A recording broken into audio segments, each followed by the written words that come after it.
En el video de hoy vamos a hablar del método Manhattan. Mi grupo está conformado por Danilo Alba, Giancarlo Silva, Daniela Ramírez, José Porto y mi persona, Aura Toro.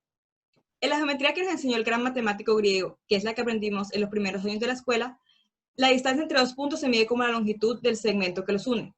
Esta forma de medir la distancia es conocida como la distancia euclidiana y tiene una infinidad de aplicaciones en matemáticas y en nuestra vida cotidiana. Sin embargo, no es la única forma de hacerlo y no siempre es real en según qué problemas queramos resolver. Por ejemplo, el de la ruta mínima en medio de una ciudad. Si los puntos que debemos conectar con el camino más corto están cada uno de ellos a un lateral de una manzana de edificios, el camino más corto entre ellos vendrá dado por la suma de los puntos de los catetos de un rectángulo. Es esta suma de longitudes a lo que llamamos distancia Manhattan. Es mayor que la distancia euclidiana, pero también es más real en la práctica. De hecho, la distancia Manhattan entre dos puntos se calcula como la longitud de cualquier camino que los une mediante segmentos verticales y horizontales. Es decir, todos miden lo mismo. Cuando se trata de diseñar rutas de recorrido mínimo en ciudades, tiene más sentido usar la distancia euclidia en sentido, por ejemplo, de no ir atravesando edificaciones. Es más, puesto que todas las escaleras tienen la misma longitud, nos permite elegir entre distintas opciones en función de semáforos, zonas de dudosa seguridad, zonas de tráfico, entre otras. Evidentemente, no todas las ciudades están distribuidas como una cuadrícula, pero se suele considerar para muchos tipos de problemas de diseño de rutas este tipo de distancia.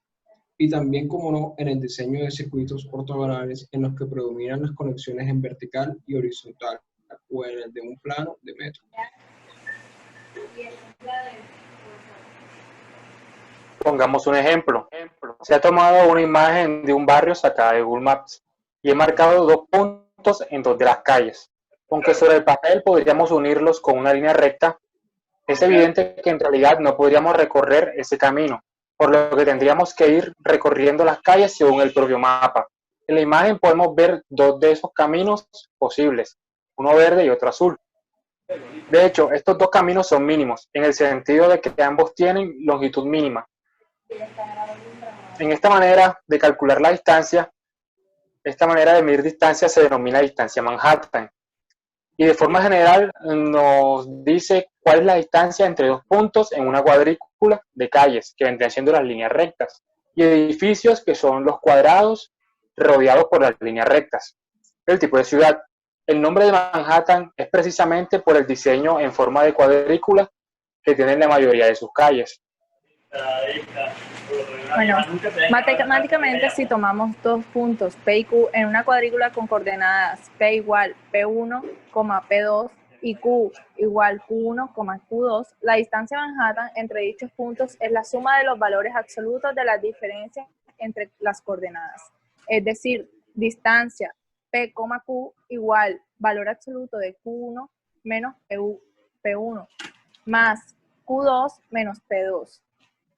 En la imagen podemos ver una cuadrícula en la que tenemos dos puntos unidos con una línea recta, que es la que está en verde, que corresponde con la distancia habitual, la euclidia, y varias maneras de unir puntos con un camino mínimo siguiendo las calles de la cuadrícula, lo que sería la distancia Manhattan entre ambos puntos.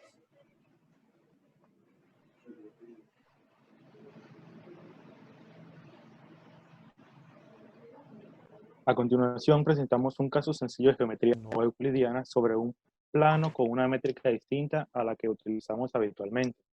La métrica de nuestro plano está relacionada con la distancia recorrida por un taxista o un peatón en una ciudad donde las calles solo tienen dos orientaciones, norte-sur, este y oeste. La medida que se utiliza se llama métrica Manhattan o métrica del taxista.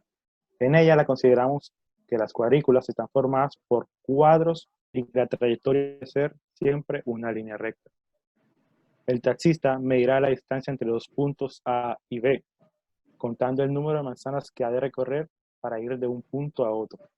Entendemos que la mínima distancia entre A y B será el número de manzanas que recorre el taxista sin haber retrocesos.